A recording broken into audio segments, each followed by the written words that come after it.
Florida Governor Ron DeSantis won big in Iowa this week, scoring the endorsement of Governor Kim Reynolds herself, only adding to what I've been saying for some time now, and that is, if I was a betting man, I'd put some serious change on DeSantis winning Iowa.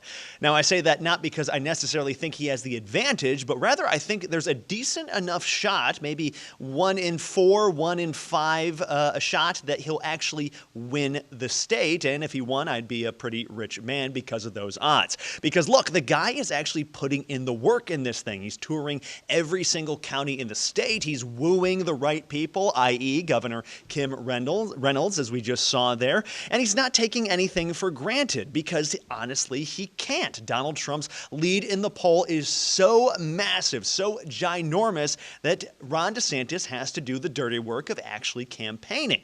Now, ironically, as that goes for Donald Trump, that could be the very thing that causes him to lose in a place like Iowa, a place where getting to know the folks on the ground is so important. It makes him feel just insulated from needing to actually do the campaign. Now, if you're Donald Trump, maybe you don't have to. Maybe he's actually right. He doesn't have to campaign. He's Donald Trump. Everyone in the state knows who he is and knows that they're basically going to vote for him, because who's heard of someone overcoming a lead that he has? Something so big as what is, I think it's up to 30 points right now. That's incredible lead over Ron DeSantis.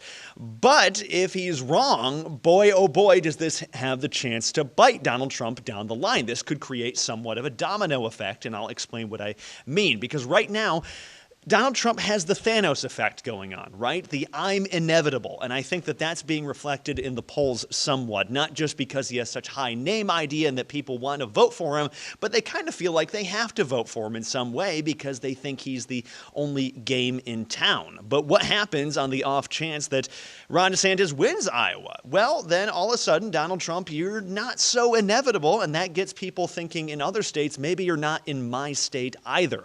I know it's a long shot, and it's probably not even all that likely of happening, but if I'm Donald Trump and there's even a slim chance of that happening, boy, oh boy, I'm getting a plane ticket to Iowa as soon as possible. We'll see if he actually does it. I'm not Donald Trump. I know he doesn't think like me, but we'll just have to wait and see.